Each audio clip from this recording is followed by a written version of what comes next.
Hello guys, magandang umaga po sa inyong lahat. Yung po ako po ay narito ngayon sa may paanan po ng papunta po dyan po sa natatagong falls ng Sitio Capos, Barangay San Rafael, Santo Tomas City, Batangas. At ito po yung pinaka chapel po nila. Bago ka po makarating doon sa natatagong falls, ay dadaan ka muna dito sa may chapel na ito. Ayan. Yan po yung chapel. Dito po sa dakong lugar na ito. Dito po sa Sitio Capos, Barangay San Rafael, Santo Tomas City, Batangas. Ito po yung kanilang pinaka groto. Na groto na matatagpuan, makikita mo pag ikaw ay umahon dito sa papuntang natatagong falls, Capos, Barangay San Rafael, Santo Tomas City, Batangas. At mula po doon sa may groto na aking binidyo kanina, ako man po ay maglalakbay.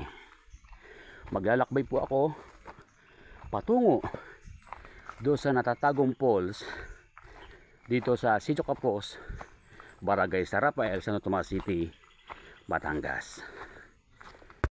At kapansin-pansin po na makikita po ninyo ang mga linya po ng tubong plastic na hose.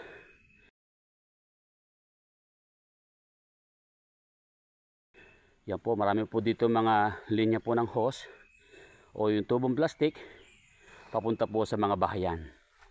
Ang ibig sabihin po, ito pong dakong lugar na ito ay isa po sa pinagkukuhanan po nila ng source of water para magamit po sa mga bahay at sa mga tahanan. Ayun po sa gawing itaas, yan. Sa gawing itaas po ay nakakita po ako ng matchin. Yan o. Umuuga yung sanga at meron po siyang may nakikita po akong unggoy.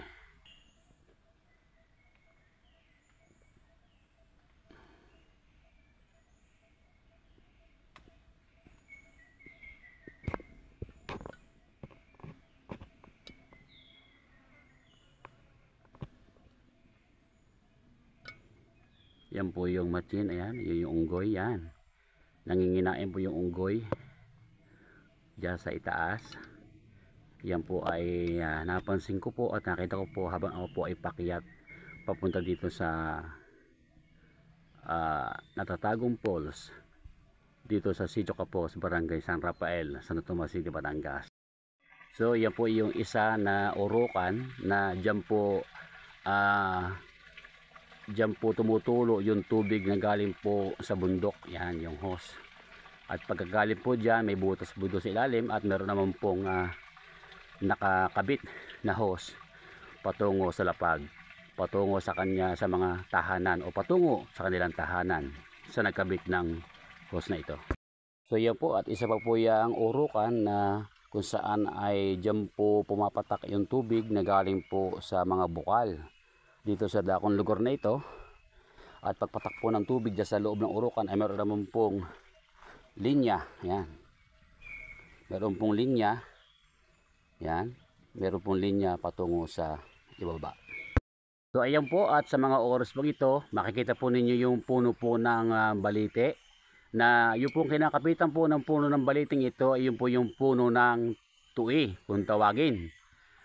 Dahil sa paglipas nga ng maraming taon ay tuluyan na pong naagaw ng puno ng baliti po ang puno ng tui, na sinasabi po ng ating mga kaibigan na narito ngayon na nag-aayos po ng kanilang mga linya ng hose patungo sa kanilang mga tahanan, na ang bukal po dati ay nasa gawing kaliwa niya.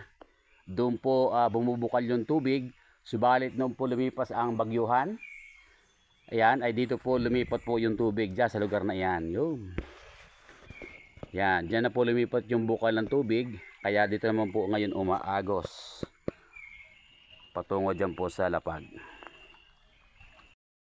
So ayan po, at sa aking pong paglalakbay patungo po dito sa natatagong falls ng Sitio Capos ng Barangay San Rafael, Santo Tomas City, Batangas, ay ako po ay narito na po ngayon dito po sa may paanan ng pinapatakan po ng tubig na nagmumula po dyan sa itaas. So yan po, mapapansin po ninyo na manipis lang po yung patak ng tubig na nagmumula sa itaas. So ayan po yung tubig na yan, dyan po pumapatak sa lugar na yan. At yan po ay nagmumula po doon sa kaitaas-taasan. Ayun, nakakasulo dahil sa liwanag po ng sikat ng araw. Pero makikita mo rin po yung patak ng tubig na nagmumula po doon sa itaas, pababa. At yan po ay papatakbo yan sa baba at yan po ay aagos patungo dito sa dakong lugar na ito. At makikita po ninyo na mayroon pong tubong plastic na nakalagay po diyan, yung pinaka hose. At yan po ay pinagmumulan po ng tubig na nagagamit po nila sa kanilang mga tahanan. So yan po, at dito po sa dakong lugar na ito ay napakaginhawa, napaka-presko ng aking nadarama. Dahil sa kabila po na mayroon pong patak ng tubig na mula po sa itaas, ay mayroon pong malalaking puno at mayroon pong mga puno na nakapalibot dito po sa lugar na ito. At ngayon po ay April 17, 2025. Ako po ay narito ngayon at araw po ngayon ng Huwebes at bukas po ay araw po ng Biyernes Santo. So yan po at magandang umaga po sa inyong lahat. Ito po ang inyong kaibigan, kabayan, kabalikatan, Kuya Edgar Makata ng Santo Tomas City, Batangas. Yan po ang natatagong falls dito sa Sitio Capos, Barangay San Rafael, Santo Tomas City, Batangas. At patuloy po nyo i-like at i-follow ang aking reels. Na ang aking pong reels ay walang iba kundi Edgar Makata Vlog. Hindi ko naman kayo ikangay mabati isa-isa dahil sa dami po ninyo ay bumabati po ako ng magandang umaga sa inyong lahat. Yan, nilalahat ko na. Magandang umaga sa inyong lahat.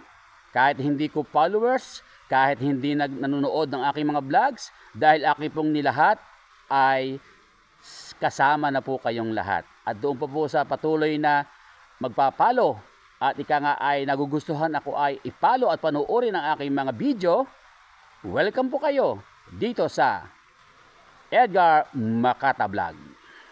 At kayo po ay patuloy na magpalo at ako po ay i-like at i-share ang aking mga vlogs. Patuloy po kayong sumubaybay sa aking mga vlogs. Ito po ang inyong kaibigan, kabayan, kabalikatan, Kuya Edgar Makata ng Santo Tomas City, Batangas.